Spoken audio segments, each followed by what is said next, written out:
to the City Rev Life Podcast. My name is Robey. I am here with Pastor Darren Bennett, my guy right here. Yes. And we are talking about a lot of things, especially on empathy, particularly. But there's a lot of reasons why you're the guy to ask this question, because for several things. For one, Darren's pastor. So in your calling as a pastor, you have the demand of empathy. You're walking through people's pain. Right. But you're also a chaplain for BSO. Yes. So in a way, you're pastoring the all of BSO. I mean, in a sense, 5,900 employees as an associate chaplain. Yes. that's crazy. And so and you're right. So whenever something is going on in one of the families of a BSO officer, I mean, you're there. And Yeah. I know as my brother, hearing what you walk through, there's a lot there. So second thing. Third thing, though, is this is something that you're thinking about, you've written about. So before we go into this, you've got this summer, hopefully, a book coming out. Just tell me real quick about that. Well, first and foremost, I want to say thank you for bringing me back. It's the third time. Absolutely, man. City Rev is the whole vibe. And so to be able to come back 3 times, You're in. I'm a part of the essence of the fabric of City Rev. And you know I love you. So thank you for I having love me you too, bro. You bleed City Rev Coral, man. All day. I know. I didn't do, wear man. the hat like Moochie did. My boy Moochie had the hat on. Yeah. He represented, but still, it's in my blood. It's right. It's All in right. your blood. So thank you for asking about the forthcoming book. So Yes, tell us about it. it's an addendum to my first book. The first book was I'm My Brother's Keeper, paying homage to my relationship with my brother, my late brother who died in the line of duty at BSO. That book was about grief and navigating through our personal relationship. This now, 4 years later, is God's providential timing to the degree that I was going through many other things on the heels of my brother's death that God, in his grace, turned around. In other words, he turned my pain into purpose. He taught me through his love and grace how this tragedy would turn into triumph. Now, that doesn't mean that I don't miss my brother. That doesn't mean that I'm not still in the process of healing. But the book is going to be titled Pain to Purpose, subtitle, Choosing to Fall Forward Instead of Backwards. Yeah. And the hope is to get it out either the summer or at the latest the fall. Okay. And again, it's to help people navigate through that space of healing and how we can take the pain and watch God providentially turn that into purpose. So people who are, maybe you're watching or listening, and people who have walked through pain, are walking through pain, are seeking for the redemption of that getting turned around and redeemed. Yes. This would be a great book for them. It is a book for anyone who, in any sphere of life, whether you're a Christian, non-Christian, if you've experienced pain or tragedy, we take biblical principles, break them down in a way that's super practical, and help people see that, yes, there is purpose through that pain. And it ultimately points to Jesus Christ. I love that, man. All right. Yep. And then just real quick, and then we're going to jump into this. How do they find that? Should I just follow you on social media? Is that the easiest way? Yeah. The best way to find that is when it drops. If you're following me on social media, you'll know, because we're putting out little small teasers now, almost like every other week until it comes out. So yes, follow me on social media. Awesome. Which is what? Darren Bennett 82 on Instagram, Facebook. Just search Darren Bennett. Yeah. So yeah, you can find us there. Okay. All right. That's awesome, man. Let's get it. Very excited for you on that, and just for our community to be able to have access to those thoughts. We're talking about empathy in our series, but specifically the reason why, Darren, you're the guy for this subject is I want to talk about as we're dealing with empathy, there comes a place where we can get what sometimes is called compassion exhaustion. Yes. It's where you're walking along with someone, you're empathizing with someone, and at some point, like, you just don't feel it anymore. Yeah. Like, it's hard to just keep going. I could think of, like, maybe it's teachers that they're walking with needy students, or maybe they're a first responder. Yeah. Maybe it's like a spouse of someone who's got a lot of needs, going through a long season of difficulty or medical difficulty, or maybe a parent of a special needs child. I mean, that requires a lot of constant empathy. Mm-hmm. So just for starters, let's just talk about what is that compassion exhaustion? What is that like? I know you as a pastor and a chaplain have to extend constant empathy. Just at least just talk to us. What's it like, compassion exhaustion? What does that feel like? How do you know when you're feeling that? Yeah, man. So typically, as you just suggested, a lot of people in the field of caregiving experience that mostly. It's something that is very subtle. It doesn't just hit you over the head. It creeps up over a course of time. Okay. And so, yes, as you're constantly in the space of taking on and absorbing people's trials and tragedies and emotions and trauma, over time, you can begin to feel a sense of helplessness. You can find yourself, as you absorb these traumas, feeling sleepless, in a sense, hopeless. And then one of the most, I think, and I'm telling you from what I have felt before, my personal experience, I've been through this, and could even be in it now and not even know it because it's subtle, right? Yeah. So pray for me. But like a numbness, and numbness happens through the psyche of the human being who goes through constantly giving care. It then becomes this defense mechanism. So I've been in a place where I've heard mothers crying over their child. I've been in spaces where I've seen people grieving deeply, and I've gone from being able to cry with them, as the Bible says, we weep with those who weep, to not feeling anything and wondering, is everything okay with me? Like, is there something wrong? Right. And then there's the physical part of it, like nausea, dizziness, like all of those attributes come with compassion fatigue.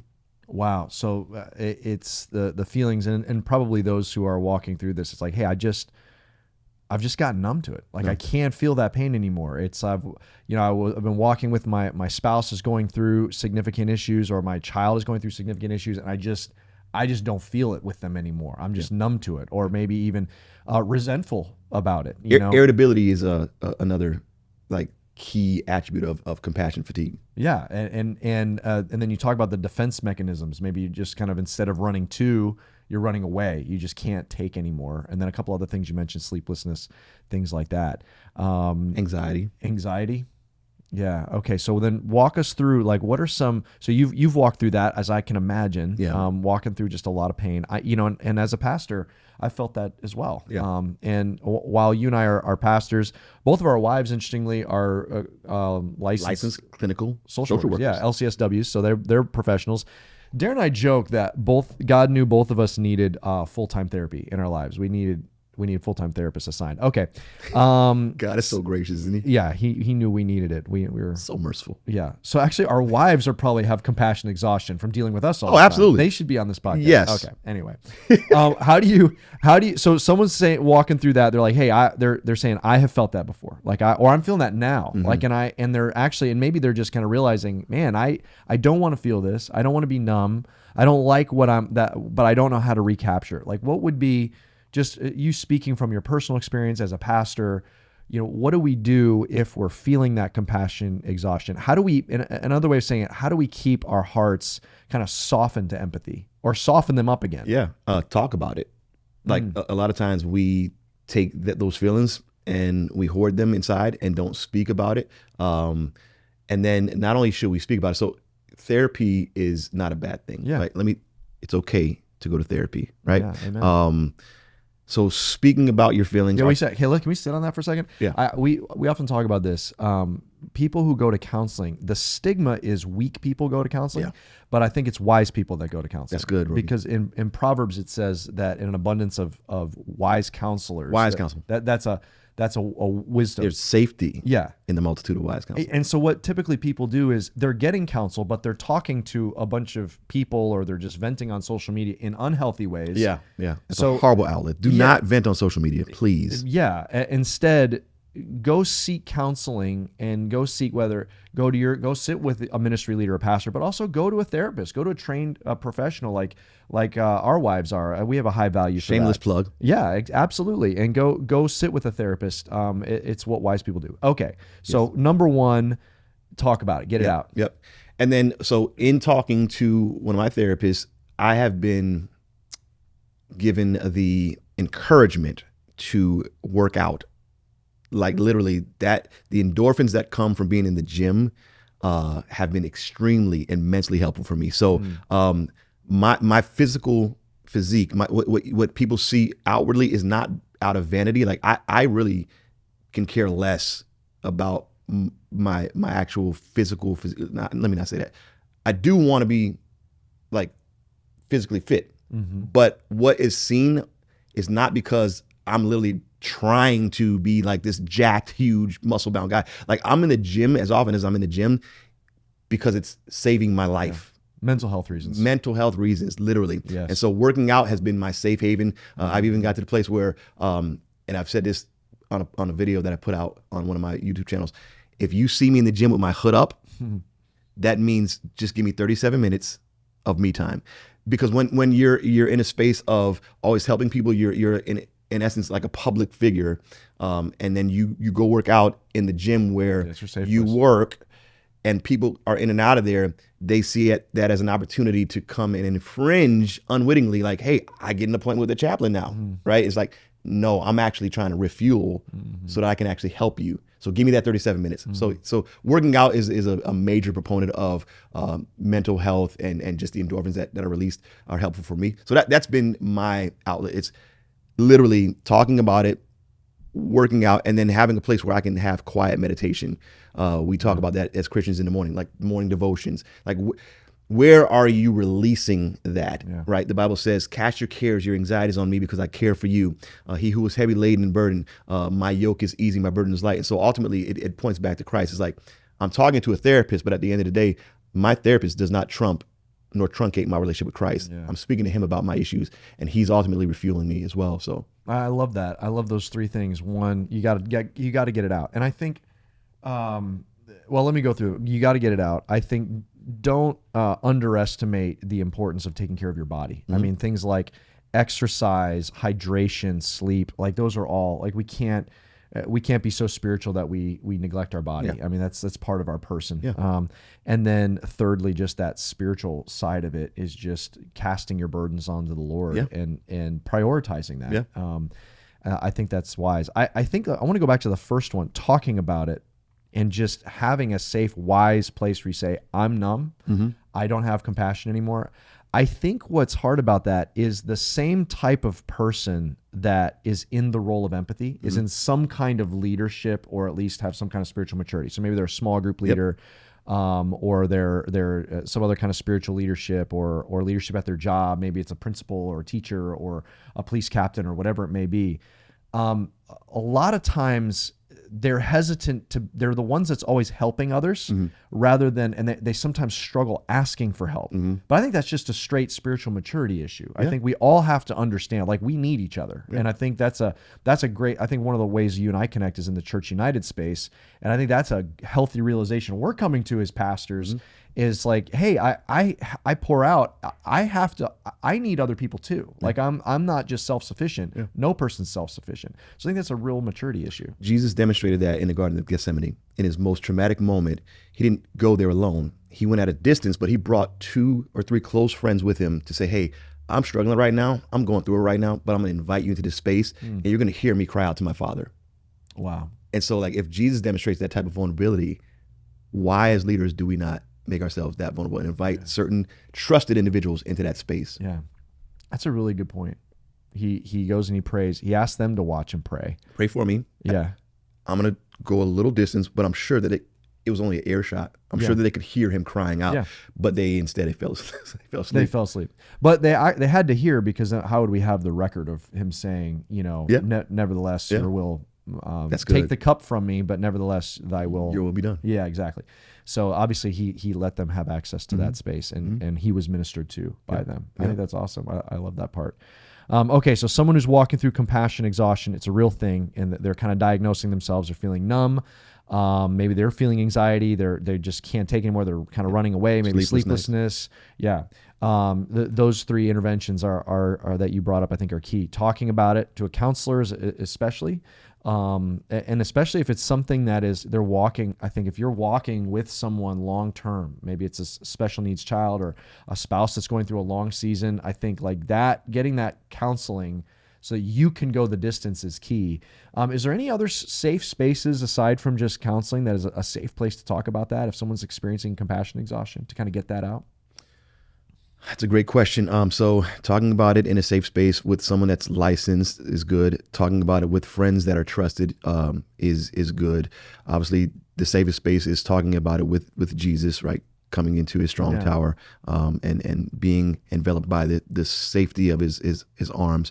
I honestly, nothing comes to my mind apart from those three right now, but I think those are three vitally important spaces to divulge your issues.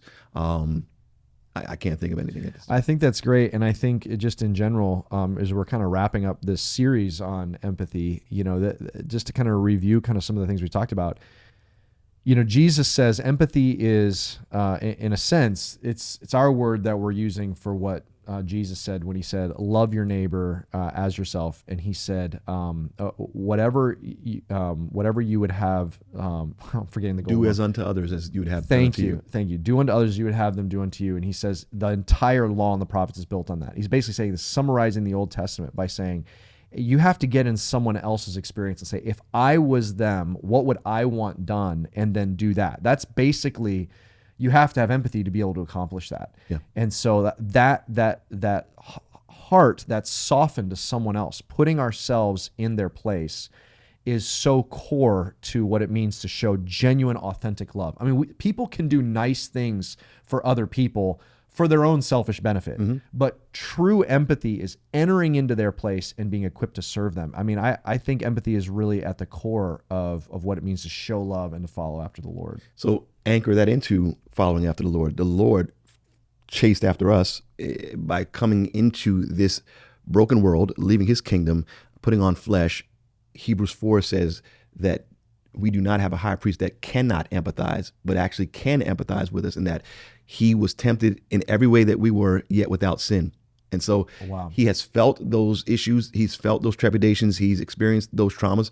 And then because he's overcome that, he invites us into that space. So it goes further, says, because he can empathize, we then can go to him to find mercy and care in our time of need. Wow. And I think that's the model of empathy that we need to land it on and anchor this whole time of your series, in that Jesus was the model, is the model, and continues to be the model. Yeah, I mean, in the end, you could basically, the gospel is basically him entering into our situation. So it's the gospel, you could describe it through the lenses of empathy. It's the example of empathy. Yeah, he's entering in, and to live out the gospel and enter into other people's need requires empathy. So, Hey, thanks so much for your thoughts, man. And I hope this has been an encouragement to you as God is calling you into whatever his calling is on your life, to love those around you.